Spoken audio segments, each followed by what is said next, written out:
Porsche Exchange, it's all about creating a legendary ownership experience that embodies our guest lifestyle. Our Porsche service team utilizes cutting-edge technology that delivers a transparent service visit and keeps us in constant contact with our guests. And I can't think of anyone more qualified to work on your Porsche, new or classic, than our Porsche certified technicians. Whether you're a longtime guest or new to our dealership, I welcome you to experience legendary at the Porsche Exchange. If you're a Porsche owner looking for reliable, convenient service without leaving the comfort of your home or office, look no further and take advantage of the Exchange at Home complimentary pickup and drop-off service exclusively at the Porsche Exchange in Highland Park.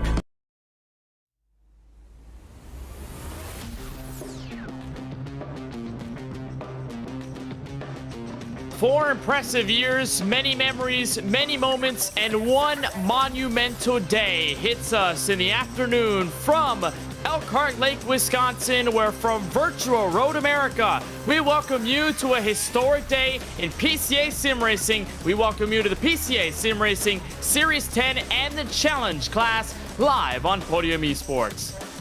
Welcome to America's National Park of Speed, where alongside Rachel Whiteford in the broadcast booth, my name is Kenneth Bueno. We'll have Cameron Aubert on managing social media all night long. Ryan Bauer producing is using cameras provided by Dougie Beard.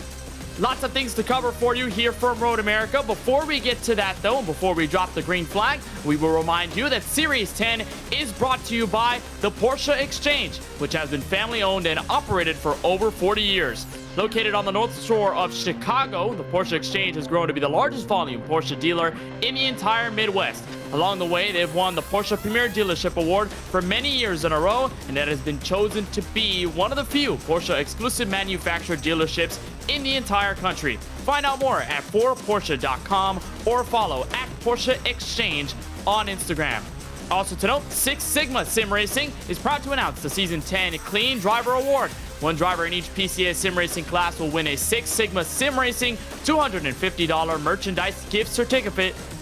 This goes to whoever earns the fewest incident points and license penalty points from their best 6 races this season. For more information, you can head over to sixsigmasimracing.com. Rachel, a lot to cover here in the Midwest as these drivers get set to take on this 4-mile course. What is it about Road America that makes this place so special? Well, just off Highway 67, near Elkhart Lake, Wisconsin, we have Road America. This track is America's National Park of Speed, and settled in beautiful green countryside, this place is a black ribbon of speed. Have I used enough analogies and metaphors? Probably, but either way, this track has hosted racing since the 1950s. It currently hosts the Xfinity Series, WeatherTech Sports Car Championship, IndyCar, and SCCA Pirelli World Challenge, and so many more series. This place is a fantastically exciting racetrack. We have big elevation, we have fast straights, we have passing opportunities, we have tricky runoff. So this place really does provide for an exciting, challenging racing experience for these drivers. Now, we do have a 4-mile course with 14 corners. Still, of course, track record held by Zanardi in the kart in 1998. This place really does challenge these drivers. We'll see drafting, we'll see corner moves, we'll see dive bombs, we'll see a lot. But it's going to be interesting to see how this race will format, given that we have a very long track broken into 2 races tonight, rather than an hour-long race, which this track suits. We end up with a heat race of 15 minutes and a 40-minute feature. This does mean we are going to have a much more action-packed short race, maybe only a couple of laps here. Maybe 5, probably, looking at the way this thing will work out. Maybe 6, 7. But they'll mean these guys will have to push really hard and make some moves. That is true. We're probably looking at 7 laps in that first heat race just because it's only 15 minutes, and you put out the biggest point there, Rachel, about this Road America track. It is so long, over 4 miles, and pit road also very long as well. We'll also detail that once we get into the strategy portion of this race. We did have the many classes of PCA Sim Racing run here for event number 1. We did have the club and pro class race here, as well as a sport class. Challenge class, the last one here this evening on March 23rd. Qualifying wraps up. We are ready to take you trackside for the starting grid of this first of 2 races, but to set up the 40-minute feature, our 15-minute heat first on the board. Jonathan Reber in the 147 is on pole with a 205.771. He is joined by James Legault in the 27 in that first row behind the iRacing official pace car. Olan Murphy in the 18 is inside the top 3. It'll be David Palmer in the number 43 on the outside. In P4, Randy Lervold in the 614 is the last one inside the top 5 before you get to Alex Lidback in P6. In row number 3, Bruce Freeby in the 130 and Arnie Klassen in the 242 will round down row number 4. And then the final 2 drivers, Rachel, in your top 10 on the grid for this 15-minute heat race. Stacey Iwata in the 4 and Mark Doran in the 486. In the 11th spot, I should say, the 141 of Johan Nye, with Jeff Lashway in the 12th place, Tom Crane 13th, Robert Galeese in 14th, with Lisa Eskridge in 15th, Robert Benson 16th, David Purdy 17th, Andy McCune, Ken Pedagio, Chris Schuster, and Tim Schrock in 21st. Well, here we go. To set the field for the 40-minute feature race in PCA Series Sim Racing Series 10, we kick things off from Road America. Pace cars off. Reber and Legault lead him to the green.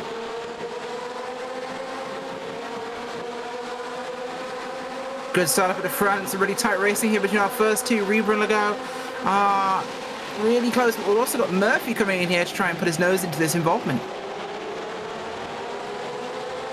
And the field clear through turn 1. Looks to be no issues from the front all the way to the back. A bit of side-by-side action near the rear and some stack-ups around your top 3 or so. But it looks like Jonathan Reber able to pull away for a moment. James Legault towing right behind. It looks like Olan Murphy might try and look at David Palmer for the entrance into the podium. And this is something, Rachel, that we will talk about all race long. And what's going to be very pivotal in that 40-minute feature race are some of the long straights that you find here. Road America, Murphy with a huge send and gets into Palmer at the entrance of turn 5.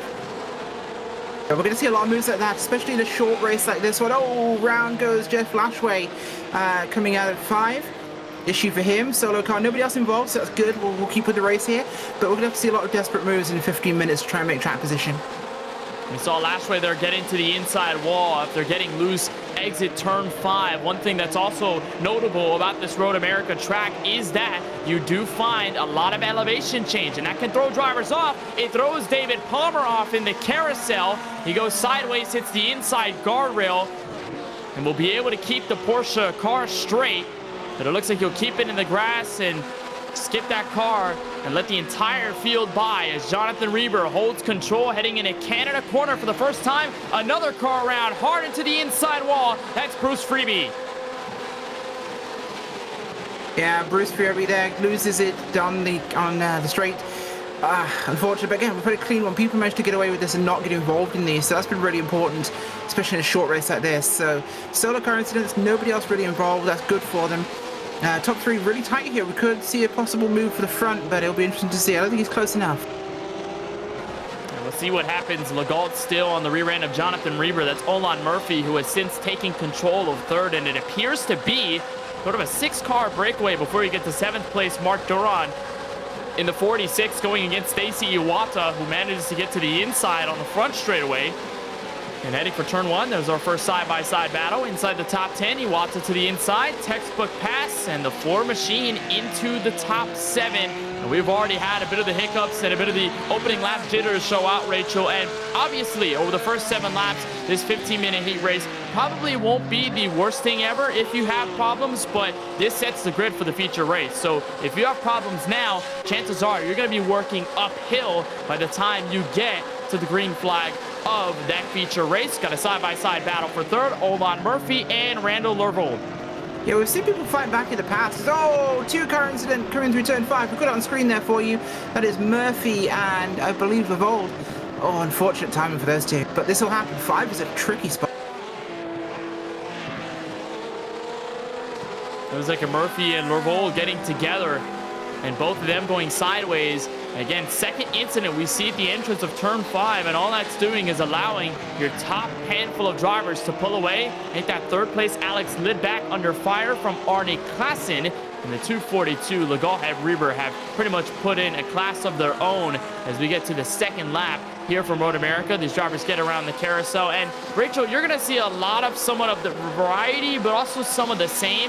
Whenever you make laps around this track, there are a lot of 90-degree corners here in Elkhart Lake, but you're also going to see, again, like I mentioned, the elevation changes. You've got the carousel, which is pretty hard to keep pace through and be fast throughout that very flowing right-hand section. You've got the uphill course that goes left in the final sector, heading for turn 14 as you ride on board with Arne Klassen. There are so many different types of corners, elevation changes, and just different factors, although a lot of it looks the same from a first glance. It's pretty tough to drive this track and drive it fast.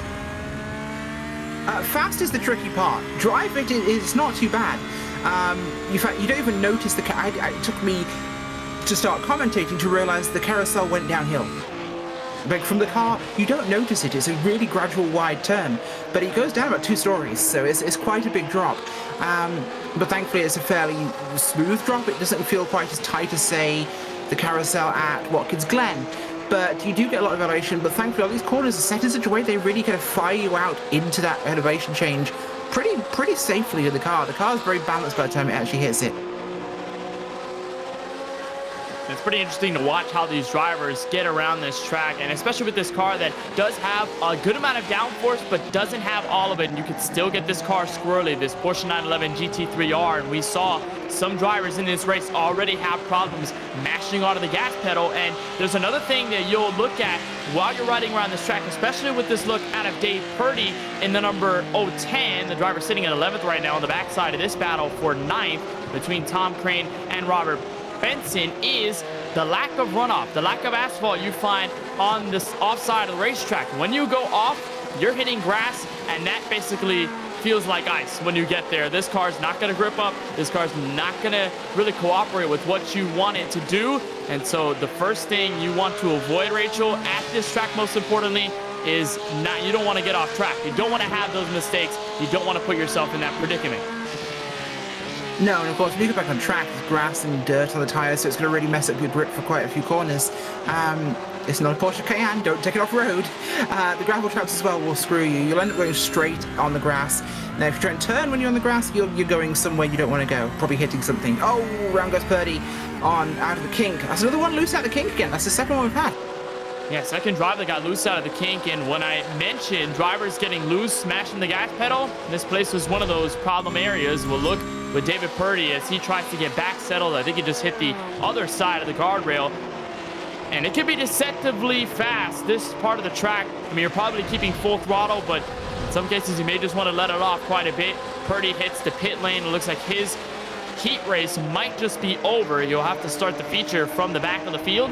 It looks like Jonathan Reber and James Legault continue to pull away first and second. They have put a solid 5 seconds between themselves and Alex Lidback. So, Rachel, these two have been the cleanest since the drop of the green in this 15-minute heat. It looks like they are not looking back.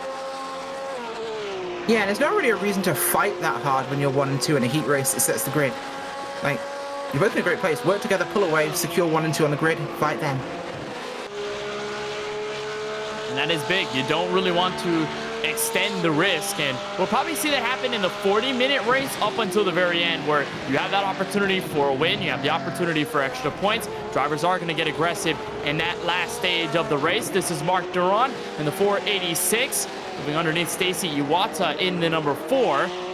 It looks like Duron might have an opportunity to get to the 4 machine, but it looks like that might not happen, and Iwata holds on to the 5th place spot after starting in P9, and also some pretty good progress for Duron as well, Rachel. Started in 10th and now up to P6.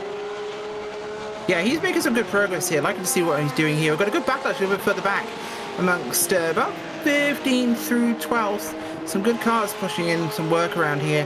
Now we're seeing a lot of congestion. In fact, Palmer's making some good progress as well. He's made a pass. We'll watch a little bit further through the field. There's a pretty big pack around. I'd say 15th or 16th. I think it extends all the way even to 12th place Chris Schussler in the 61, leading a group of maybe 4 or 5. Lisa Eskridge, Ken Pedigo here in the number 326, sitting in 17th, right behind Olan Murphy, Andy McCune, David Palmer, and just so many drivers in this mix. And this is big because we get to see, Rachel, a bit of the drafting action with the long straights that you have here at Road America. It can be very easy to make passes. You get the slipstream off the driver in front of you, and just like we saw with Palmer, you could use it to your advantage in the hard braking zones. Palmer makes that pass for 13th in Canada Corner. Canada's not the most common passing corner, but it does work if you get it set up right. So that can be very useful. There's a bit of a wobble by McCune. You saw him there on screen in the background, just not quite nailing the grip on that final corner. Just can't quite get it. That's turn 14. They're side by side for 16th. Ken Pedigo, Andy McCune. Here's a look on board back with second place James Legault. And a good point you brought up there, Rachel, about not really wanting to do anything crazy. You're second in this heat race. You only have roughly 3 laps left. Why do you need to fight Jonathan Reber for that extra spot? Sure, maybe it gives you a little more confidence. Maybe it gives you some more clean air if you're able to pull away from the field at the exit of turn 1. But if you can stay in second and you can have the possibility of having this 15-minute race as safe as possible, you'd probably want to stay where you're at. You don't want to attack Reber all too much. These drivers, though, in the back definitely want to attack. There's a crash, though, at the exit of, I believe, turn 3. Andy McCune and Bruce Freeby, some of those involved. Yeah, that was an issue we had there amongst those guys. It wasn't really race decisive, but unfortunate timing for those guys, of course. We've seen the gap grow now, by the way, for Reber. He's pulled up by another 2-3 tenths of a second here over Legault, and it's giving him a big advantage at the moment. Lindback also having a good race, kind of on his own. Klassen as well, looking at 8th place here. Gahalis, and he's really kind of trying to run down Nye right now. Nye not looking the quickest. And Nye last time by set a 2:08.121. Look at the competition around Nye. Stacey Iwata with a 2:07.6. Doron with a 2:07.3. The only one that was close to him was Robert Gallus in the number 809, right behind, 2:08.071. But even still, remarkably faster by almost a tenth. So Gallus is catching up in that bright yellow and black spotted Porsche 911 GT3R, and might look to catch Nye at the exit of turn 14. Grabs a bit of the grass, but they might just invite Tom Crane in the 864, not too far behind. There's Gallus out of the Northeast region. The car 809 now under fire from Crane. Crane might look to use the draft on this long front straightaway to get a nice pass for turn 1. Looks like he might just pull the trigger, looks to the bottom, thinks better of it, does not want the pass right now. No, he doesn't, but he's going to try and hold that spot and just work with what he has. Lost a bit of time, though, unfortunately, which has changed the dynamic there, but we'll see if he can try and put that together. Tom Crane watching with a great view of this battle here. He's coming up behind them, so he will probably get involved, I think, that Mardi Gras region driver, if they do start to spend more than a corner together. It's probably, Rachel, one of the more fun places to be in a battle. You want to be sort of that third, maybe fourth car in line while the drivers in front of you are doing battle, or at least one is putting pressure on the other, because while they do that, while they're worried about each other, you're just kind of the third party. You're hanging in there. You have the opportunity to run your own race, run your own laps, and if you're naturally faster, you're going to catch them. And if they go side by side, if they do battle for a couple of laps or even for a couple of corners, you're looking at lost time, and what that is for drivers, Rachel, is free real estate. Why not take it as a third car in line? Oh yeah, one of my favorite strategies is to let people fight, let them mess each other up, and then you take advantage. It's wonderful. Just put a little bit of pressure on there, someone makes the mistake of pushing too hard, and suddenly you've got free track. So it works great. Lashway here from the Hudson Champaign region, working his way towards Benson in front of him there. Coming out the carousel and down towards the King. And I'm not positive about this one, but I'm not sure whether this is a flat out or a lift for the King. But we're definitely seeing some looseness, so I'm thinking oversteer, potentially they're lifting a bit much. And they're probably lifting a bit. I reckon it'd probably be maybe 80-85% throttle through the kink. You don't want to go all the way to the point where you get that car squirrely, but you don't want to lose that much time either. And so drivers have been pretty careful trying to get through the kink. Some have mastered it, and some have still ended up in some struggles. We're looking at Ken Pedico. It looks like he's going to come in for pit road, but you're still watching this potential battle for 10th. There's the Rennsport region car of Robert Benson in the 71, still holding on from Jeff Lashway, who, by the way, had an incident went around at the exit of turn 5, and Lashway has been able to keep pace since, and might just have at least a decent starting spot for the 40-minute feature race that we'll have just right after this is over. And by the way, Rachel, we're entering what's going to be the final 2 laps here in a minute and a half left. Jonathan Reber now reaching turn 5 on the bottom of the hill as he pulled away from James Legault that last time by. It's now about 1.5 seconds and counting going back up the hill. So it looks like these two might just secure first and second, and this is just cruising to the final lap in this heat. You know, it's funny, Road America races always feel like they take forever, but when you have a shorter race here, it feels like it's gone in no time at all. And just what we're seeing right now, yeah, we're very nearly in that last moment. We've got probably a lap for the leader, which being Reba is about hitting the carousel. We'll get one more after this lap, so this will be our white flag to stand by. Well, think about it. We run 12 more laps, and that's basically the feature race. We have 40 minutes. These drivers put in at least laps in the 205, 206, 207, some in the 208s now that the tires have worn out. You're looking at only 20 laps of action, and at first glance, that probably doesn't seem like much, and then you run Road America, how long it is, and you're like, okay, here we go. This is a long lap, and you'll watch Lashway working on Benson, so a potential still battle for 10th, entering the final 30 seconds of this 15-minute heat. Jonathan Reber, though, entering the final sector from Road America. He will reach turn 14. There he is in the 147 out of the Upper Canada region. Reber will come out of turn 14. We'll look for what's going to be the white flag in the last lap here in the heat race, and we'll look to secure that P1 starting spot in the feature in just a couple of minutes. It's been a great race for him, of course. Started first at the grid, we'll put first in the heat, and same for Leger. Both of them really solid performances. They are our 2 fastest drivers in the field, and that's going to be reflected in our grid. And just impressive watching this too. And if we see these drivers put in this performance for the first 15 minutes, we should expect nothing but stellar driving out of both of these drivers. Both very clean since the drop of the green, and they have been spotless up to this point. Reber will come out of turn 3. James Legault will follow suit underneath the Sargento Cheese Bridge. One of the nice sights that you get here from Road America, where it says, we're real cheese people. You go back down the hill for turn 5. And then we'll try to watch throughout the rest of the field, but it looks like everybody in their own league. I believe the only battle that we're probably seeing is between Lashway and Benson, and we'll keep an eye on that, whether any of that changes. That doesn't seem to be the issue, though, for both of them. They're still single file, and Reber might be approaching lap traffic. A perfect 15-minute race, though, for Reber, and looking for the last half of this track to get to the checkered. Yeah, just watch the traffic. Traffic is the killer for leaders. You got to make sure you get it right, because it's 1.6 seconds. That can disappear in a corner if you get the lap traffic at the wrong time.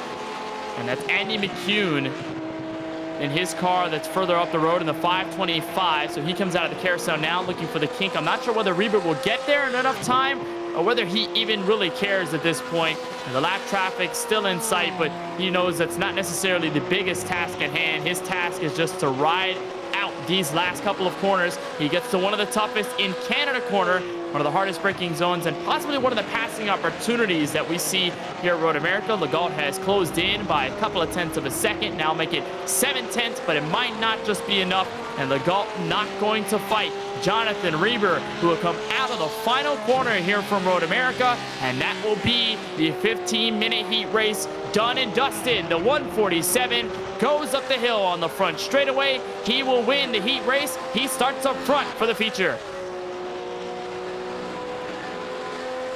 Well, that's his 15 minutes of fame. Let's see if he can make a career out of this thing. Oh yeah, that's true. Lashway on Benson here for the entrance into the top 9. Lashway with a final opportunity, gives him the bump, Benson around, and Lashway points his way through. Benson gonna have to pick things up in the next car on line, Stacy Iwata, who's just now coming out of turn 14, and courtesy by Lashway gives the position to Benson, and we'll give 2 away. Iwata goes through for 10th, Lashway will fall to 11th. Some courteous driving out of Lashway, and Benson will finish in 9th. And there's Andy McCune, I believe one of the last ones to try and finish in 17th. Yeah, the judges may still have something to say about that one, but well, I'm sure we'll see that before we actually head through to the feature. Telling race, we had a lot of competition in this one. Yeah, a lot of passing, a lot of side-by-side, a lot of drafting, but Rachel, we were hoping that the feature race in 40 minutes will have our greatest race. We'll have a great race. We'll have a lot of side-by-side action, and obviously strategy going to be in the mix as well over the 20 laps that we have here at Road America. So there's 17th place. Andy McCune still wrapping up this race. There's still a couple of drivers that are now just getting past the start-finish line. One of them, Lisa Eskridge in the 14, Tim Schrock in the 068, Chris Schuessler in the 61, Randy Lervold, who's coming out of the final handful of corners, along with McCune. So these guys should be done with this heat race, and we'll have at least a minute and a half before we end up transferring to the warm-up session and before we wave the green in the 40-minute feature race. There is Lervold coming across the start-finish line, Olan Murphy next, and then Andy McCune, who should be coming out of turn 14 in just a couple of seconds. There he is, crossing over the hill, and Andy McCune will come home 17th, and we'll have a lot of work to do and a little bit of a trouble in the final corner. Backs into the tire barrier. Not the way McCune wanted to finish this one. No, certainly not. That's unfortunate for him, but these things will happen in motor racing. Got to keep your concentration right to the last second. And so McCune will cross the line, 17th. And that will do it for this 8-lap, 15-minute heat race to set the grid for tonight's PCA Sim Racing Series 10 Challenge Series race from Road America. Jonathan Reber, your winner by half a second over James Legault in the 27. Alex Lidback in the number 11. Caps off the top three, 8.5 seconds back, more than 8.5 seconds back. Arnie Klassen in P4, Mark Doran to the top 5, Johan Nye in the 141 and finish in P6. Robert Gallus in the 809 finishes 7th, Tom Crane in 8th, 9th place to Robert Benson, and Stacy Iwata to the top 10. 11th place was Lisa Eskridge with Tim Schrock, 12th. Chris Schlusser in 13th, Jeff Lashway 14th, Randy Levold, Olan Murphy, and Andy McCune. Our lead lap cars with Ken Pedigo in 18th, one lap down, and Palmer and Friobi, I believe, did not finish. So that closes off the 21 car field that took the green in the first 15 minutes. And now we get a bit of a warm-up session, so drivers will get some laps in, prepare themselves for what's going to be a 40-minute feature race. And Rachel, off of 50 minutes, I know probably not the most amount of time to take a lot of notes. We didn't even get a fuel run, and these guys can make it from beginning to end in that heat. But where were some things that you took away from that event that might transfer over into this feature race as drivers fight for points? A lot of equal speeds from these drivers. We're seeing a lot of cars that were together for the entire race. That means we're going to have a lot of racing wheel to wheel in this thing, I think. Even with 40 minutes, I think it will still translate. These guys are pushing, but we're still going to see people in very similar time brackets, which I think is important. And it means you're going to have to be very careful in terms of where you make moves. Most of the issues we also saw here were cars that were too loose. Hopefully people will take a note of that, and that'll be something they'll think about when they go into the main race here, is that managing those corner speeds and actually getting through the corner rather than dumping it is going to be far more important. We only had one contact issue, but everything else was spinning out because they were loose. Yeah, that's true. Looseness has been a case here at Road America. It's been a prevalent one. We'll see if the drivers are able to take note of that, be a little more careful, possibly on the first handful of laps. And knowing that you have a longer race, it definitely feels a little more comfortable behind the wheel. Maybe, Rachel, just because you know you've got a bit of time. And even if you kind of take the first couple laps slowly, you take it easy, you lose some ground, you know later in the race you can pick it back up either with strategy or just by getting more comfortable and getting faster on track. And some of these guys are going to be far better long-run drivers than they are short-run. Some of the short-run guys will burn their stuff up quickly, overdrive the car. The longer-run guys will have better overall pace throughout the whole run, which is a big, big advantage in a longer race.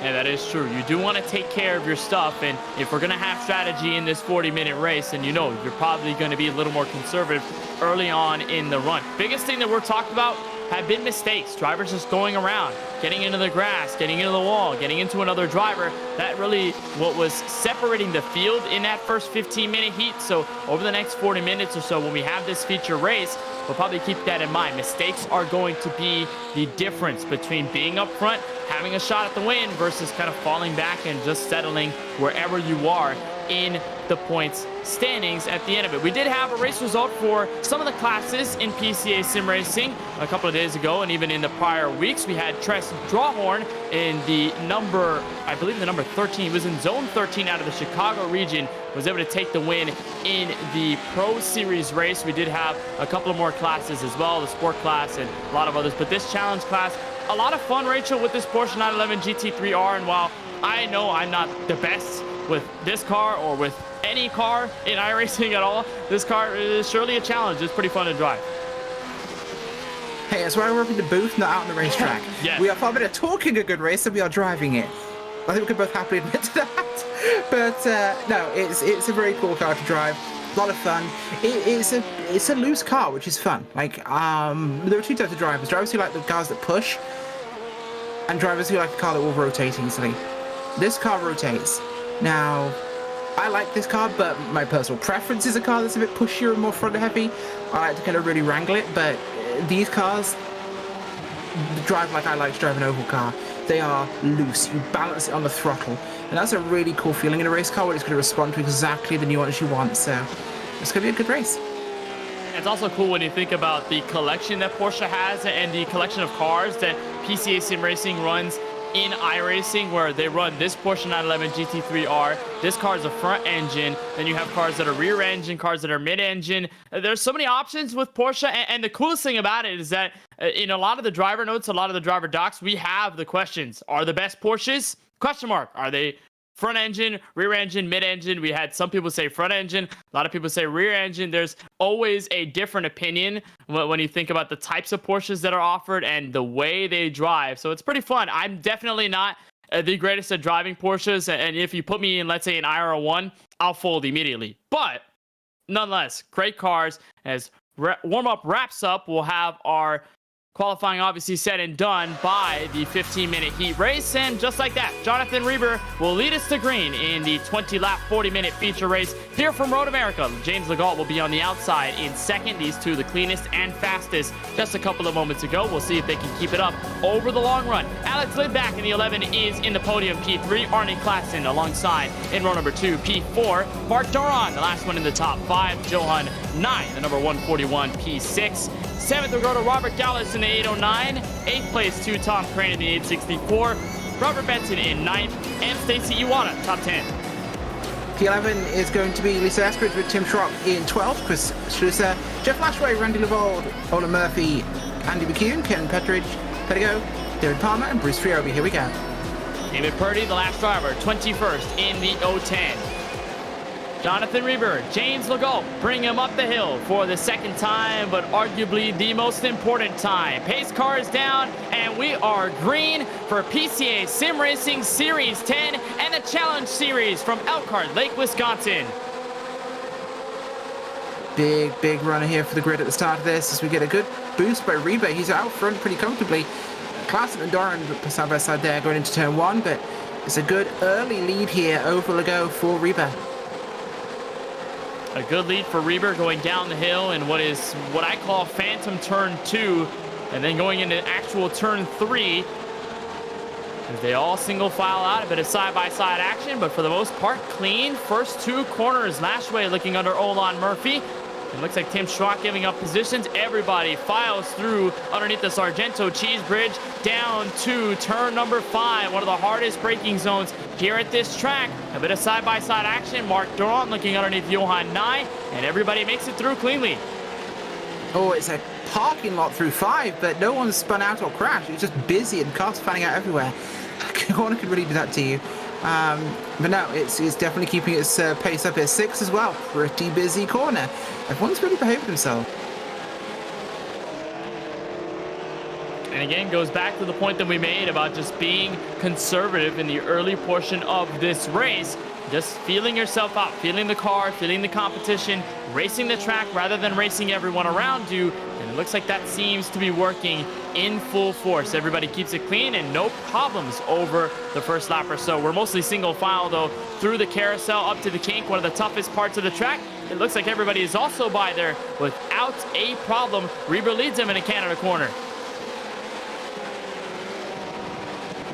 Yeah, very much so, and this really good run so far. I think people take a lot of lessons from that first race, and they've changed how they're racing this thing. There's definitely a little more space, a little more care, but we're already seeing Reber and Legault make a big move here at the start. They're really putting some pace up here to Lidback in 3rd place.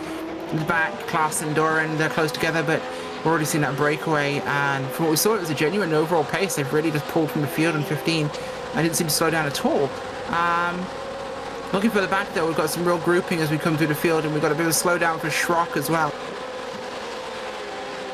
Yeah, Schrock ends up giving more positions, will fall back to 18th. That is Bruce Freebie in the 130 that's going by, and maybe another position loss as they work down the front straightaway for turn 1 in Ken Pedico. Here's a look on board with Mark Duran inside the top 5. Of course, this is where he started after finishing 5th in the 15-minute heat race, and looking on the back end of Alex Lidback's number 11 Porsche 911 GT3R. A gorgeous scheme, I would say, Rachel, from the 486 of Mark Duran as we ride with him heading into turn 5. Looks like he'll peek to the inside, but not enough space nor momentum to make this pass.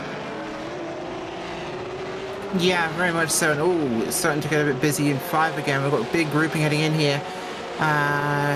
Looking down to the corner now, we're seeing some guys climbing towards 6.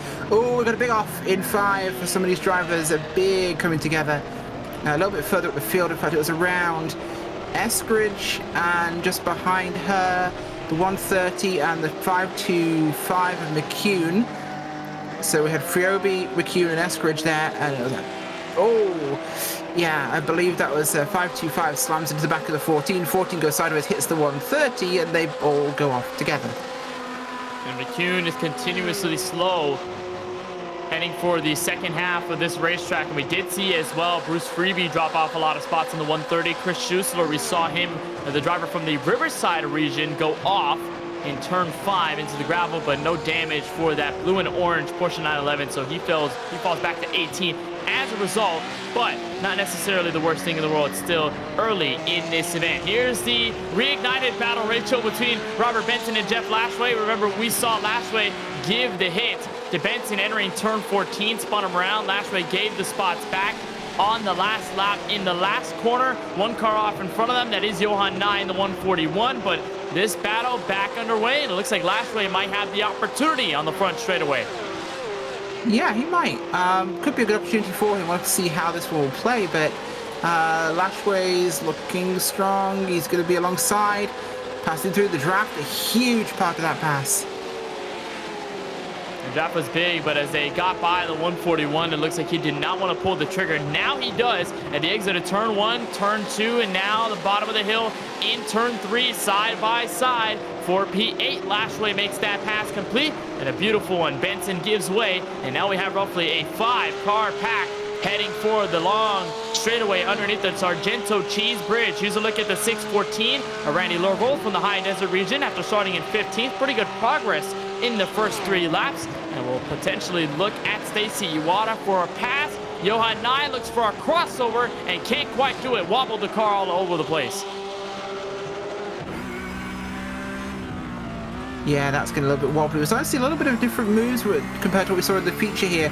A lot of these guys, whilst they're finding the groove of how to run the track, we're seeing them getting a bit more kind of issues with some of this closeness. And yeah, as I expected, Friobi's picked up a black flag for the incident in turn 5, which will cost him, unfortunately. And Iwata went wide there in 8 and has lost 2 spots. Iwata falls back to 12th after starting this feature race in 10th. That's where Stacy finished in the 15-minute heat race. The driver out of Chilliwack in the BC, British Columbia. There's a look on Mark Duran, the Pacific Northwest region driver who started 5th. And there's a car around that is Lashway at the exit of the kink. Went around right in front of traffic. Luckily, no one got into Lashway. But Lashway will drop off to 14th, and that was a huge moment. And I think, Rachel, might have just been our first instance of, guess what, looseness out of the kink. Yeah, exactly. That's definitely something we'll see happen a lot, I think, in this one. But I believe I just caught not Nye, but it was Benson, dump it out of Canada. He lost position, but he then pulls off and hits the barrier of his own accord, which is a weird one. But he wanted to get clear of the track, I think. I think he was towing that vehicle. He did tow the vehicle. Benson now on pit road, which is so unfortunate. There's a look at Benson, who saw Lashway go around, and right there loses the car, grabs the grass. Again, we talk about the slickness of the grass. It is no joke. You cannot control the car properly when you're skidding through there, and it just feels like an ice rink. And I know, Rachel, we were talking about ice skating, and I know you said that you are basically perfect at it off your experience with rollerblading. I know I'm awful with it, but just a little analogy there. You're in the grass, it feels like you're on ice. Yes and no. I think, well, yeah, it is in a way. You're on ice, but you're basically riding a sled with one rail, right? You've got, if you keep moving, like the effect will keep you. Actually, no. Yeah, no, yeah. It's like a sled with one rail, because if you go straight, you can basically keep your balance. You can focus on balancing. You can do that. If you try and turn, you're screwed. The grass wants you to keep going straight, and it doesn't have a lot of traction, so you've got to basically treat it like a very low traction surface. So you've got to really balance how it's going to behave, because the car does not want to change that direction. It's that huge difference in friction mostly, and the fact that it's providing so much less actual contact patch for the car comparatively. So you've got to be really, really careful. You need to slow down and not make sudden changes. It's like aquaplaning. People try and steer when they aquaplane and they immediately spin out. It's the same thing. You got to just keep the car straight. Just slow down, brake, don't turn. Yeah, that is true. We do have Jonathan Reber, though, our leader, off in turn 14. That car was sideways in the grass. You are watching that potential battle for what would have been fourth between Mark Doron and Alex Lidback. Reber was warned earlier in this race for connectivity issues, and Reber finds his first mistake, and arguably the most pivotal. Coming into turn 14, pulling away from James Legault. Just got a little too much mustard there in the corner. Locks it up. Fortunately, no one gets into Reber, but Reber plummets to 7th on the running order, and that big mistake puts James Legault in the race lead. Yeah, he got loose. Getting loose is the buzzword of this race, I think, because the back end has stepped, and you see it a lot in that corner. And he lost a lot of position because with the racecraft. He kept the car clean and out of the way of people and focused on that rather than getting back up to speed, which is a very valiant thing that I see these guys in PCA do all the time. They are very focused on making sure the track is clear and safe for others. They're not here to ruin someone else's race. They're very courteous, and obviously you saw in the last lap of the heat race between Robert Benson and Jeff Lashway, you saw a lot of respect given by the two. Lashway gets into Benson, kind of an unintended mistake, but Lashway understands what happened. He's like, hey, that's my fault, I'll give you the spot back. So a lot of respect, and that's what's great about this PCA Sim Racing group, Rachel, and I think it's even more important as we turn to Series 10. It's a monumental point for this series, Porsche Club of America, just because they've been going at it for 4 years and running. There's been so many memories, so many things built up over, so many drivers that have been a part of all the classes, week in, week out, racing all types of tracks with all different types of Porsche vehicles. It just shows you, again, that level of community, that level of respect, and the level of love that everyone has for each other as motorsports enthusiasts. Yeah, it really is, and I've had the pleasure of being here for quite a couple of seasons now, and it's always been fantastic racing quality. The sportsmanship is through the roof in this series. These guys do it the way everyone should. Definitely a marvel to see. We got a nice battle building inside, I believe, the top 12 or so. This is Stacy Iwata working on Johan Nye in the 141. Ken Padigo out of the Sacramento Valley region. By the way, started back in 18, so +5 since lap number 1. So pretty good progress from Padigo. And that's a mouthful and a half, a lot of alliteration there, but Padigo works his way to the inside of turn 14, trying to get some nice draft off of both Iwata and Nye. This is roughly a 4-car train that goes all the way back to the driver that we didn't talk about not that long ago, Jeff Lashway, the number 10, back in 14th, so a pretty good grouping, and Iwata might just look for the pass, does not, by the entrance of turn 1. Yeah, playing a safer game here, which is a good decision by him, but we'll see it balance, I think, as this one goes on.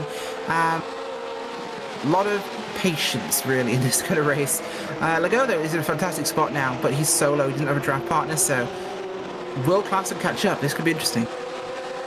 And Klassen is now shifted to second. James Legault in the 27 in control of the lead. Of course, like we said, off of that mistake from the 147 of Jonathan Reber. So a little more pressure for Legault to hold on to the lead. It's roughly 3.5 seconds. Here's the dive bomb, and it does not work, as the attempted pass there on what was Ken Padigo there by Jeff Lashway goes a little bit sour as they go back up the hill, but fortunately Lashway able to keep pace. This is Doron once again working on third place Alex Lidback, and they both are not too far behind Arne Klassen heading into the King. So we might just have a nice three-way fight before Legault here at this point, 3.4, 3.5 seconds, just has to think about not focusing on the rearview mirror, putting in this race, putting in the best lap possible, and just trying to pull away by the time we get to halfway. Honestly, if you're in a tight fight, don't even look at the mirror and don't even look at the relative, because you know the guy's there. If you're in a tight fight, they're not going to get involved. It's going to be stupid to do so. So nothing you can do about it anyway. Focus on in front of you, because the only way to escape that guy is to get past the one in front. And there's the side-by-side battle. Finally, Doron breaks through Lidback's defense for third. This is the entrance into the podium. What this is also going to do, Rachel, every single spot you gain is to make a slight bit of contact on the front straightaway, heading for turn 1. Doron gets this spot. We'll try to look for Klassen next in P2. What you will see is strategy. We are going to see it halfway. These drivers with the 50% max fuel that they have on these Porsche 911 GT3Rs, they can go up to halfway, but then they do have to pit at least once. And this is going to provide for some interesting strategy as one car goes off in the grass. That is Andy McCune at the exit of turn 1, or turn 3 rather. Yeah, it's a tricky one to get right, because you really want to get maximum speed down that straight. But the pit stop will be interesting, because it's a tricky pit lane here to get onto, because you can burn a lot of time up on that. You could save a lot, and you can make up time, but you could also lose so much. Yeah, that is true. This pit lane delta here at Road America is insanely long as Stacy Iwata goes off track. Remember, we saw Iwata in that nice fight for about 12th or so. I think up to 11th. Ken Batigo takes that spot away. There's a look on board from David Palmer. Riding in P9, the number 43 machine working on Randy Lorvold. So a nice pairing of battles, but we did see some issues around Stacy Iwata, Johan Nye, I think around where Jeff Lashway and Ken Padigo was. I'm going to try to see exactly what happened, but I think, Rachel, might have been some slight contact between Iwata and Nye heading for turn 3. Yeah, I think it might have just been, but we'll have to leave it for the judges to decide on that one. Yeah, we know Benson caught a black flag as well here. That's going to be a big one, unfortunately, for him. But overall, we'll see this one balance through, and I'm pretty sure Schrock's not happy. Yeah, Schrock definitely not happy at all, and Schrock currently sitting in the, we'll look back to the field and see exactly where he is. 17th is where he stands, right behind David Purdy. Here's a look at Jonathan Reber. Remember the mistake that he had in turn 14, dropped him to 7th, working on Tom Crane in the 864, but Reber has not had much progress nor success getting back up through the field. And it gets ultimately harder as you watch from Tom Crane's rear end of his Porsche 911 out of the Mardi Gras region.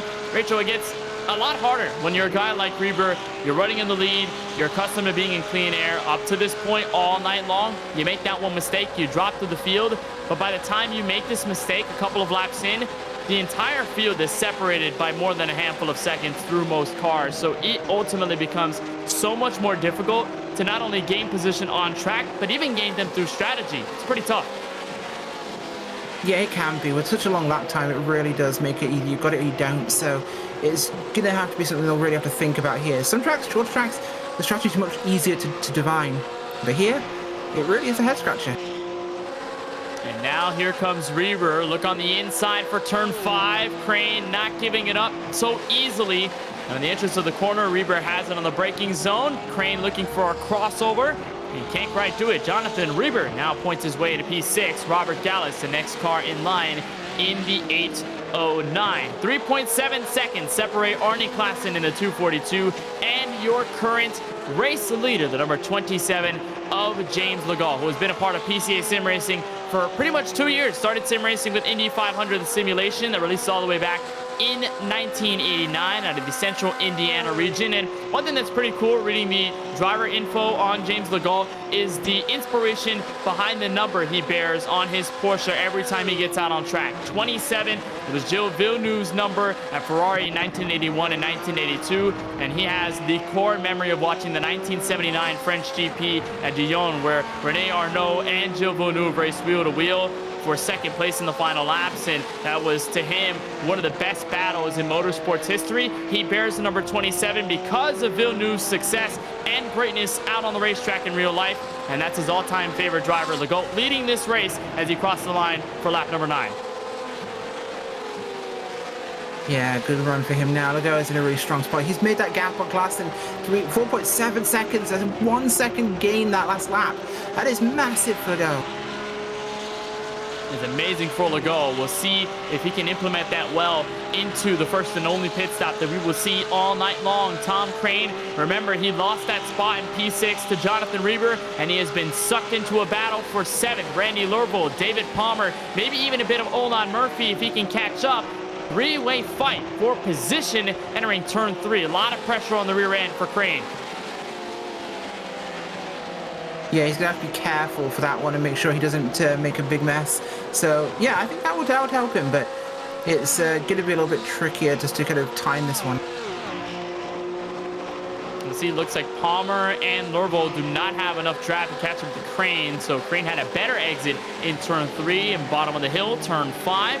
Palmer looking to the inside for a moment, tried to set Lervold off of his mark. Looks like Lervold just gets a little too close to Crane. Palmer falls back. Remember, all of this is single file battle as we watch. Battle for 2nd might be heating up, Rachel, because I've been noticing over the past couple of laps, Duran has been closing in on Klassen in the 242. That last time they crossed the line, Duran in the 486 set a 2-minute, 6-second, .685 lap versus Klassen's 207.1.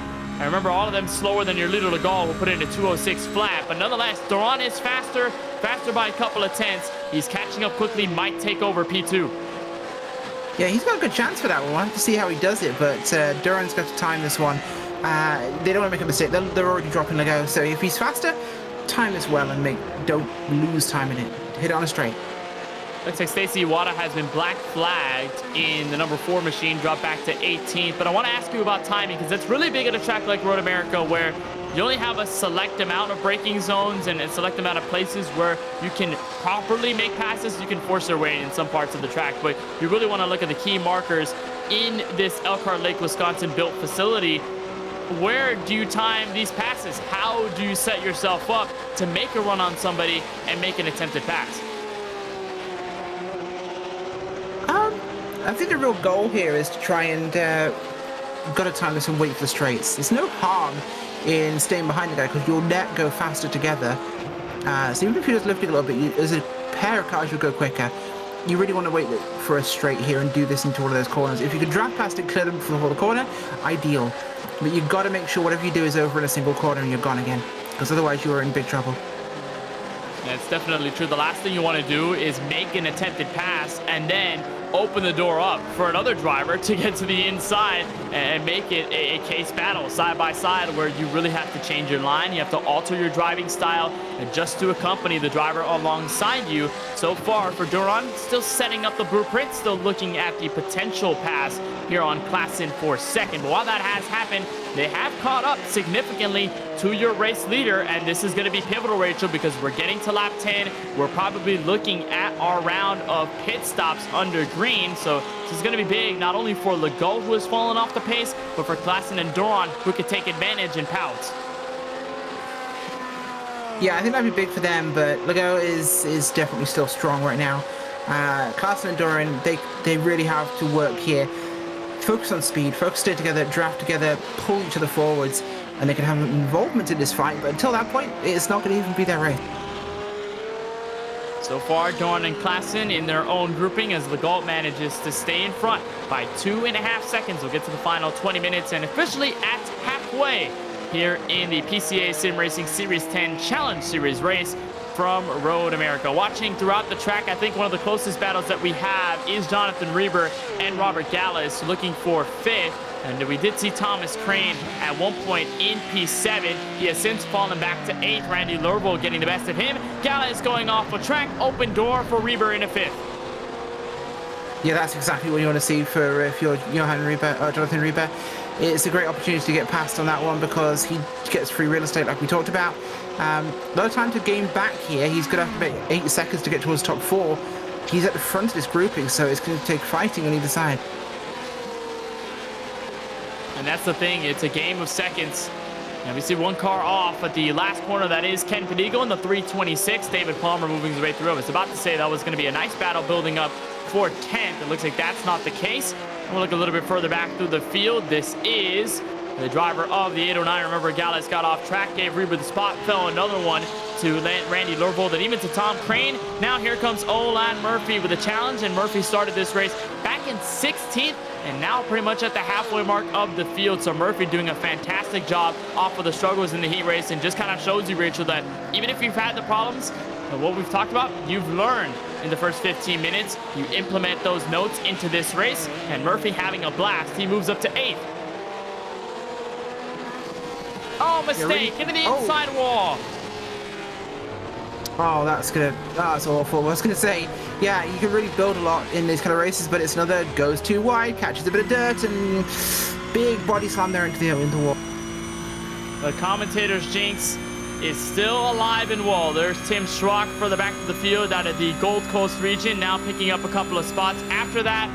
And man, that was rough. Right after I talked about how good Murphy had been moving up through the field, Murphy gets into a problem, and that pushes Murphy back to 9th. So not necessarily the biggest detriment, but off of the progress, that is going to be a little bit of a shunt. We haven't seen anybody so far head for the pit lane. Legault is going to stay out another lap. He goes up the hill for the front straightaway. He'll cross the line for lap number 12 of what's, I think, going to be 19 here, Rachel. Arne Klassen and Mark Duron not heading for the pit lane as well. And that poses the question, if you're any one of these drivers in, let's say, the top 5 or even some latter portions of the top 10, do you want to pit early, use that pit delta to your advantage, get it over with as quickly as possible, then get back on track? Or would you rather pit later and run this thing all the way dry?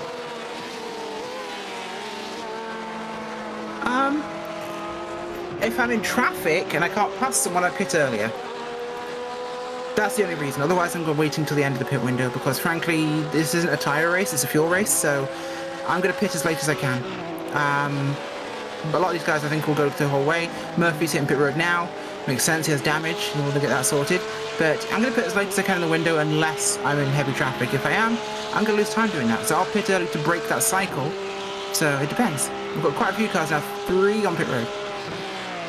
A couple of cars down there, and one of them will be Jeff Lashway. Looks like Stacy Iwata came down pit road roughly 3 laps ago. Of course, David Purdy in the 010 also came down in recently, but we are still watching what might be the leader's choice for pit road. Here's Randy Lurvold, the number 614, trying to take on Jonathan Reber. Remember, Reber has now entered the top 5 for the first time since his mistake in the race lead. But Lurvold has been catching up. The last time they crossed the stripe, it was almost, I think, 0.5 of a second between Lurvold and Reber. 206.151 for the 614. And then Reber setting a 207.2. So actually, never mind. Pretty distinct difference. I thought it was 206s on both sides of the board. But Lurvold has been considerably faster, and Reber having to worry a little bit more. He puts up the distance now heading for the Canada corner. But Lurvold is still there. We'll watch what happens. Yeah, we'll have to see how that plays. I think we're seeing a very similar race to our 15-minute run, only we're seeing right now a stretch version of that. So the guys are racing exactly the same way, we see the same issues, but it's just taking a little more time to get to it. So a little bit more trepidation at the start, I think, but has led to the similar race starting to happen now. Because we're going through this spate of incidents, I think it's also people's kind of attention dropping a tad as they kind of run through the middle part of this race. So it'll depend, but a couple of guys hitting pit road now, including Lurvold from 6th place.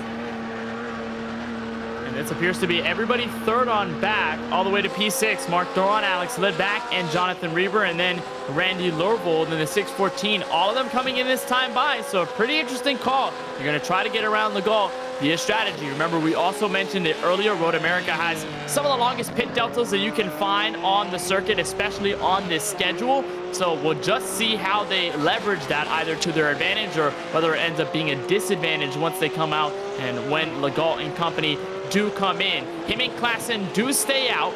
It looks like Tom Crane in P6 now has just come in. Looks like the same for David Palmer. Johan Nye slowing down. Robert Gallus is going to stay out this time.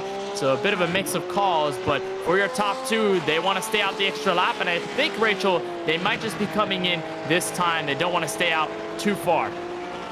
Yeah, perhaps.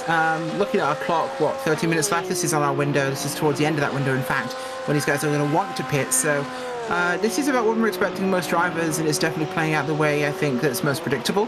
But we're seeing some differences in how these guys are making it off pit road as well.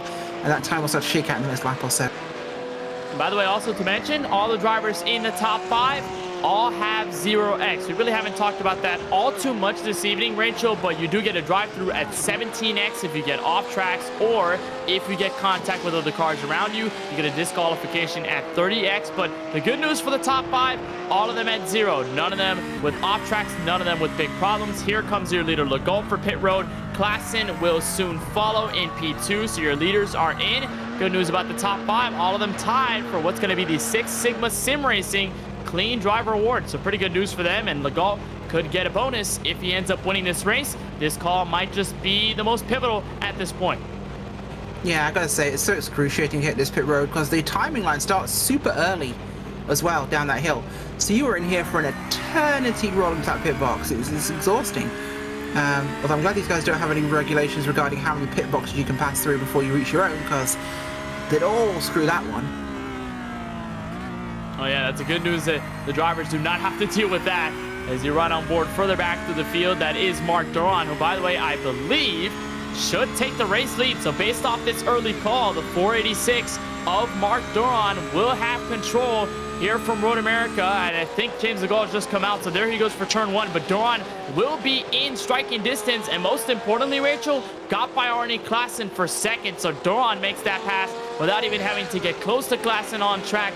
Just made that call a little bit earlier for pit road, and now he's got his sights set, although it's 4.1 seconds to your race leader. Yeah, it is, and that's a big gap. He's managed to stretch that one back out again. He had a pretty good pit cycle, I think. We'll see what it really ticks over to at the end of this lap, but what I want to see is actual lap time, I should say, for that pit window. But it's been a good race so far. He's run a very clean affair.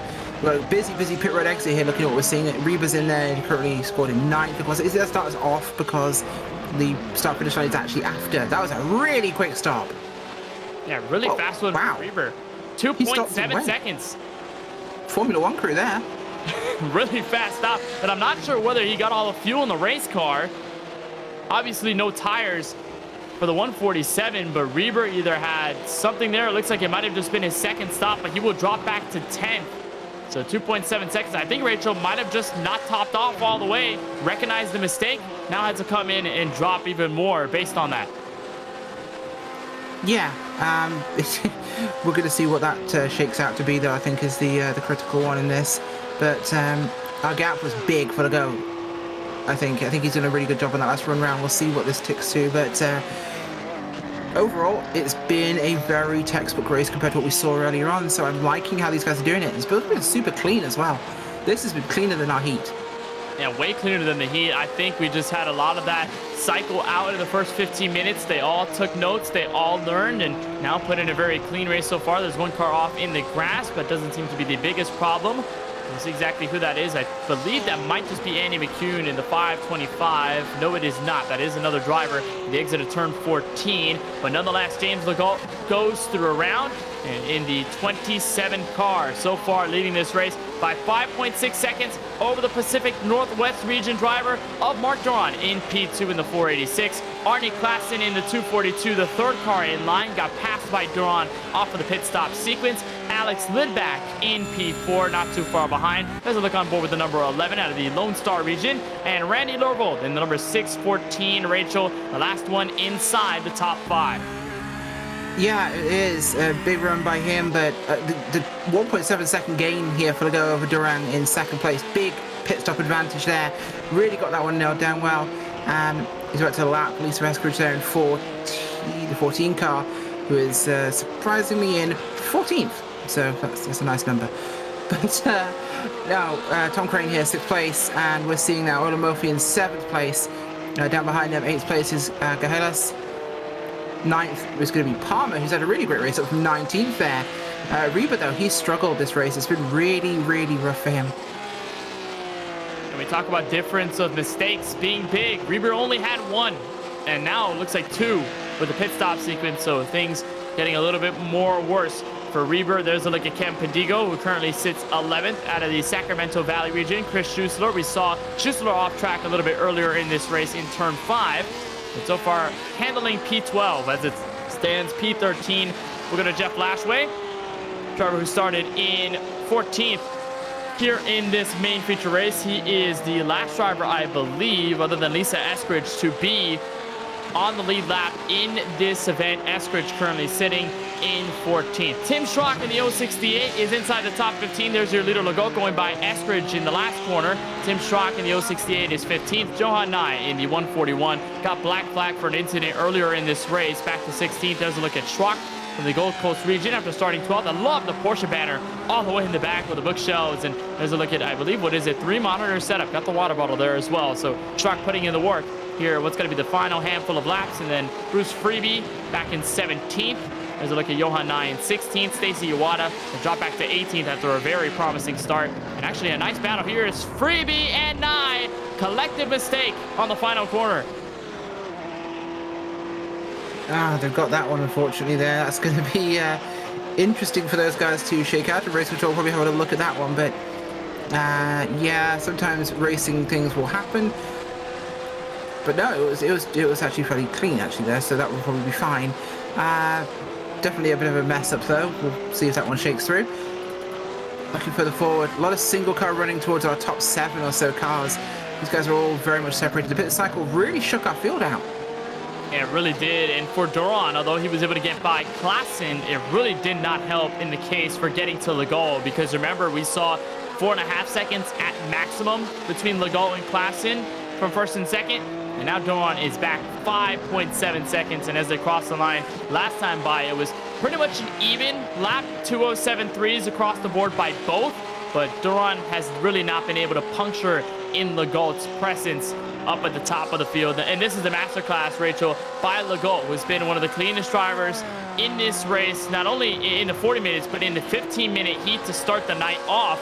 Legault started this race in second, just hung behind Reber, and was actually catching him in the last couple of laps of the heat, but then was trying to catch up to him in this race. Reber makes the mistake, gives him the free space. Legault has all right to just pull away, and he has done just that.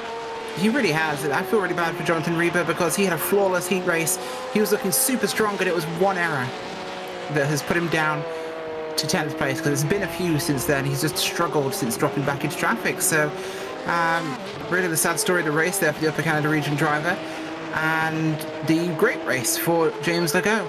He's really in a great spot from second in the grid, second in the heat, second started this one, but now he's leading by a comfortable margin as it keeps growing.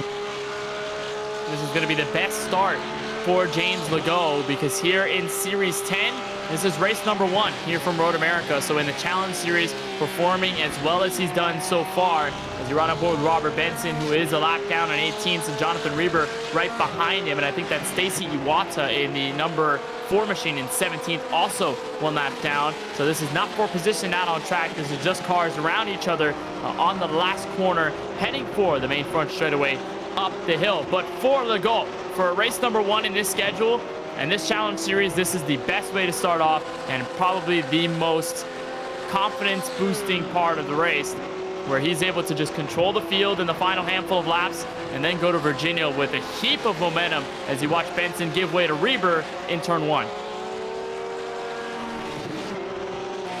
Exactly, and that will definitely be a bit of a interesting one to see if we can catch this one up. But they've really been pushing this one. Palmer as well. We've got him live on screen there, being chased down here. Oscar Halas, who just got passed. We maybe see a comeback in 5 or 6. He's running wide for the entry to get a good exit off that corner, but just loses time through it, actually. Maybe he's tight with that car. He could not get the entrance he wanted. That is what I like to call the Mitchell de Jong entrance into turn 5. If you recall a couple of years ago in the eNASCAR Coca-Cola iRacing Series, Mitchell de Jong, who was outright the fastest car in the field, would arc so far past that rumble strip, that red and yellow-orange strip at the back end of turn 5, and just get the best entrance in that corner. I was jealous. I even tried to do it in sim right after I saw the race, but nonetheless, not able to work in that case. And we'll ride on board back with James Legault, who continues to lead this race, and I think we'll grab the final 2 laps. I think this will be 2 laps to go inside 3 minutes and 10 seconds here from Road America. Yeah, and it's been a really, really interesting race. It's honestly a bit of an evolutionary race in terms of how this was played through. But we're seeing now that tightness coming in quite a few of these cars. It was very loose early. But I'm wondering now if it was actually a product of being too tight in some of these corners. You know, the car's pushing, we've seen people run a bit wide, catching grass and spinning. I don't think they're actually loose. I think they're all tight on this circuit right now. And looking at what we have for weather, it's cool, which means there's a lot of grip. So I think these cars are struggling a little bit because they're not quite as loose as they'd like to be. Yeah, that's pretty interesting. And you also take in the note, Rachel, that when these drivers started on the full tank of fuel, it was pretty loose to start. And then they went through that whole fuel run, and then they filled it up again. Now all of a sudden it's tight. So it's a development in the racetrack, a development in the way these drivers have manhandled the cars, but also just, I guess, the way the fuel situation also plays into it with the weight of this Porsche 911 GT3R. For the number 27 of James Legault, we'll look for the carousel for what might be the penultimate time. We'll get into the final minute and a half here from Road America. And obviously, as Legault will cross the line at the exit of turn 14, it will be the white flag displayed here from Elkhart Lake, Wisconsin. And guess what, Rachel? The gap is only growing 6.6 seconds and counting between Legault and Duran. So as long as Legault can keep these final 1.5 laps intact, he's a winner. Yeah, he really is, and that would be a nice way to top off this race for him. Just gonna keep it clean, big time, but you sometimes you can push too hard and you can take yourself out of a race, so that's got to be in the back of his mind. He has to focus on making sure he just does this cleanly. He's got the room here to just knock it back a little bit and make it safe. We've seen people make errors. We didn't see a single error out of Reba, and then all of a sudden a bunch of errors after one mistake, so you got to just make sure you keep this one procedural. And in his driver notes, in the question that says, what are some of your accomplishments in PCA sim racing, says, I really can't claim any accomplishments yet, except a single zero incident points race. Well, he's had a zero incident points race this evening. He'll look for the Six Sigma Sim Racing Clean Driver Award, but this will probably one of his most greatest accomplishments in this series. In Series 10, it will be a race win if he can hold on for the last lap, moves under the Sargento Cheese Bridge for the last time, and that distance between himself and Mark Duran is only growing. Now 8 seconds between himself and the 486, dives into turn 5, and Rachel, what a masterclass performance by Legault. This is just an unbelievable race that we've seen, and although Reber made that one mistake, he was a fast car in this event, and although we would have wished to see him up here battling with Legault, Legault has made advantage of that situation and made the best of it, and has since pulled away. Just an unbelievable race put together. Yeah, it really has been, and I think maybe one or two kind of contact incidents we've seen here, and they've all been really minor ones, so it's been a really, really well-run race today. Compared to the pro race we had, I think this one's actually been a bit more racy.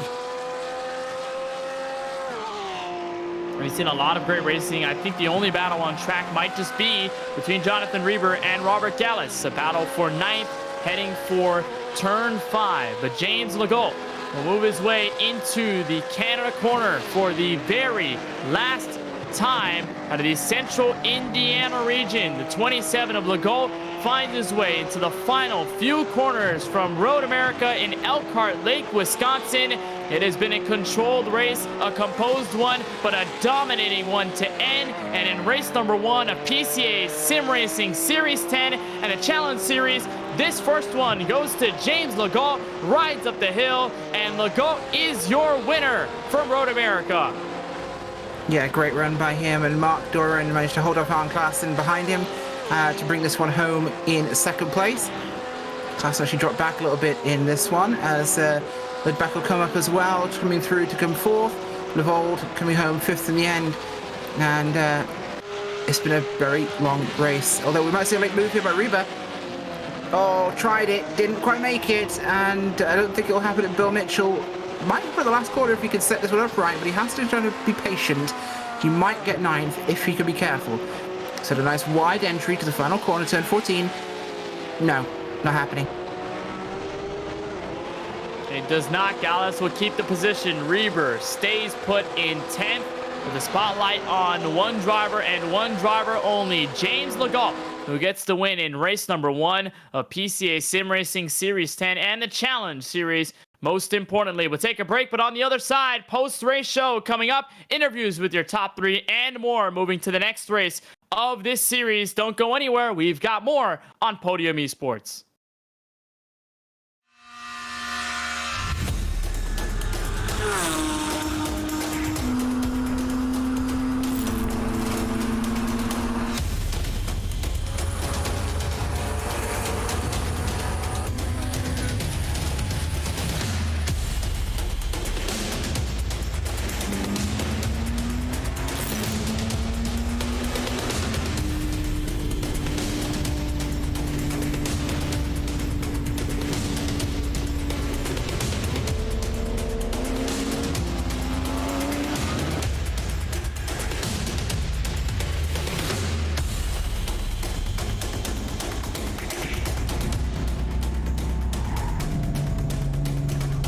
He's going to have to brake a little earlier if that's going to be the case. He's actually got a nose ahead as they come down into the braking zone. He's going to do it the hard way.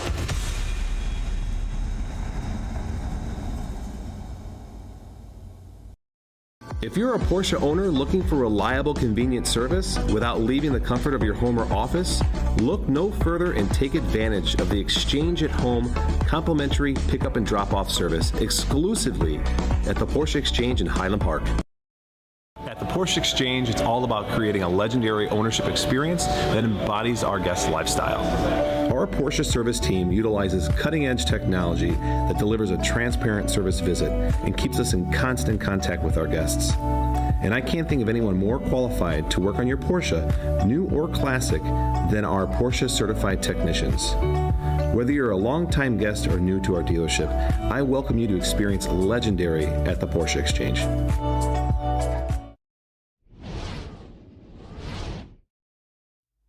19 completed laps, 40 minutes here from Road America, and it is James Legault victorious out of it all in the Challenge Series for PCA Sim Racing Series 10. Legault wins, Mark Doron in second, Arnie Klassen to complete the top three. We'll talk to all of them in just a short moment. Alex Lidback completes the top four. Randy Lervold inside the top five. Tom Crane in the 864 comes home in P6. It'll be Oman Murphy rebounding to seventh. David Palmer in the 43 to P8. Robert Gallus and Jonathan Reber were in a battle in the last lap for ninth. Gallus gets the spot, and Reber, Rachel, the last one in the top 10. 11th place was Chris Schuster with Ken Pedigo in 12th. Jeff Lashway 13th. Lisa Eskridge first car lap down in 14th.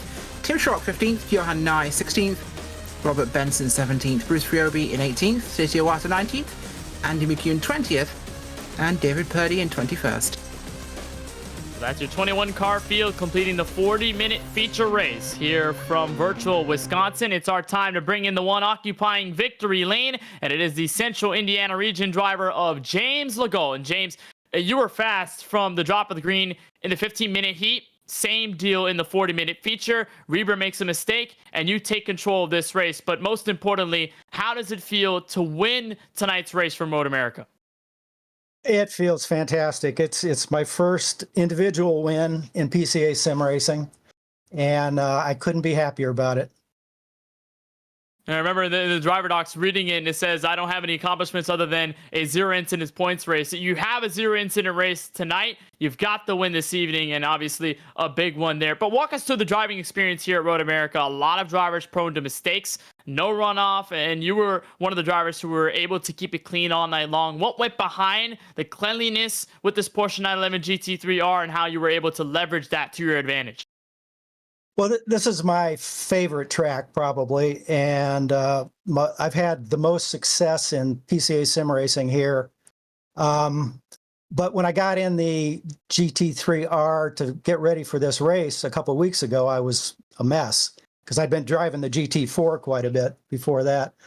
So a lot of practice over the last 2 weeks, and once it clicks, it clicks. Well, it certainly clicked for you, and you've got a lot of momentum. Clean race, race win. Now we head into Virginia International Raceway coming up pretty soon on April 6th. So what are your thoughts about Virginia, and how are you going to use this momentum in this race to that one? Well, it'll be interesting. The GT4 is a great car. I really like driving it. VIR, not so much. So I've got 2 weeks to get ready for that. So hopefully, I'll get enough practice in and things will click there as well. Well, nonetheless, a big win here from Road America here in the Challenge Series. James, on behalf of our entire broadcast team at Podium Esports, congratulations on the win, and looking forward to seeing you at VIR in just about a week or so. Okay, thanks a bunch. Thanks to you guys for doing these. Thanks to Porsche Exchange for their support, and to Six Sigma Sim Racing. Couldn't do it without them. Thank you. So that is the driver of the 27, James Legault, his first individual win in PCA sim racing in the Challenge Series. That is definitely awesome to see. Mark Doron in the 486 comes home second. Rachel Whiteford, you've got him. I do indeed, Mark. Very busy race day. You and Arn seem to have a good run in this one. Just tell me about how it was for you. Yes, it was. The view was very similar for a long time.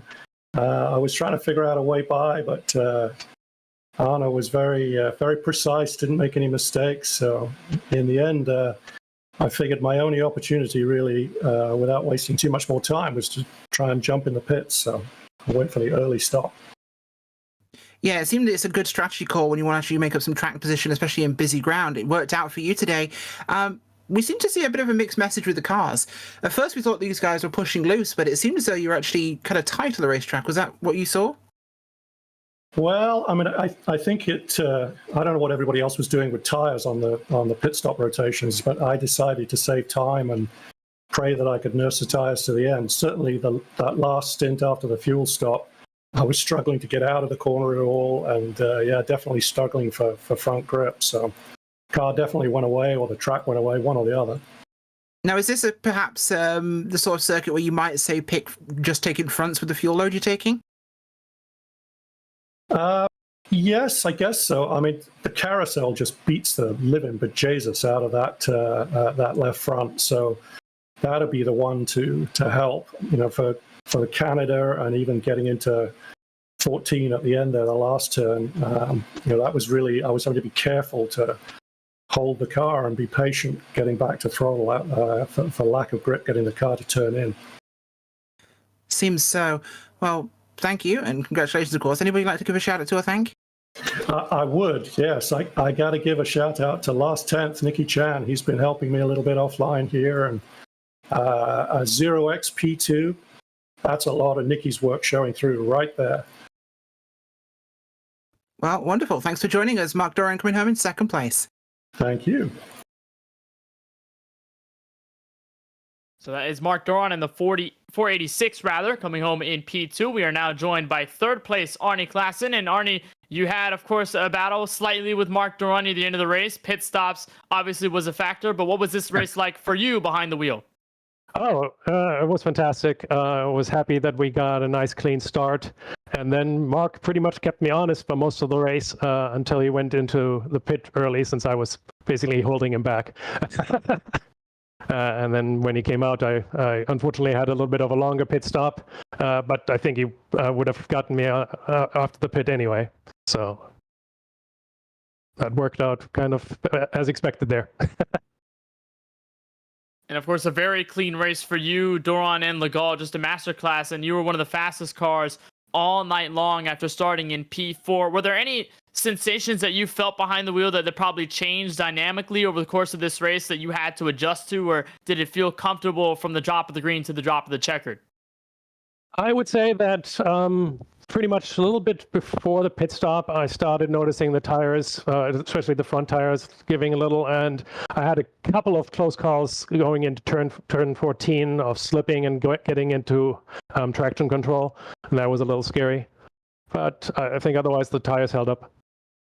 Well, now we move into the second race of the series, and Series 10 most notably into Virginia International Raceway. So what are your thoughts about there, and what we're going to expect 1 week from tonight? Oh, VIR is not one of my favorite places. I have been out in the grass in that place too many times, so I'm going to spend a lot of time practicing over the next 2 weeks and hopefully be able to do a clean race like I did here. Well, nonetheless, a lot of fun watching you out on track, Arnie. On behalf of our entire Podium Esports broadcast team, congratulations on the podium. Looking forward to seeing you at Virginia in just a couple of days. Thank you. That's Arnie Klassen in the number 242, wrapping up your top three here from PCA Sim Racing Series 10 action here from Road America. So based on all the classes, that concludes our run here in Elkhart Lake, Wisconsin. But we move to a new location 1 week from tonight. We head to Virginia International Raceway, and we start that with Wednesday night action on March 29th at 9:25 Eastern. Join us for the Club Class event and their second one at VIR in the 718 Cayman GT4 Club Sport. That should be a good change of scenery for the drivers behind the wheel and should be a lot of fun. We'd like to thank our sponsors as well for Series 10, the Porsche Exchange, and of course, Six Sigma Sim Racing, a part of the Clean Driver Award for this season. Huge thank you to the steering committee at PCA Sim Racing for all that they do. And of course, a big bravo to all of the people behind the broadcast tonight. Rachel Whiteford alongside me in the broadcast booth, Ryan Bauer, our producer, Cameron Auberdon on social media, Dougie Beard for cameras, and for myself, Kenneth Bueno. We would like to thank you so much for watching our broadcast of PCA Sim Racing Series 10 in the Challenge class from Road America, and we'll see you over at VIR next week.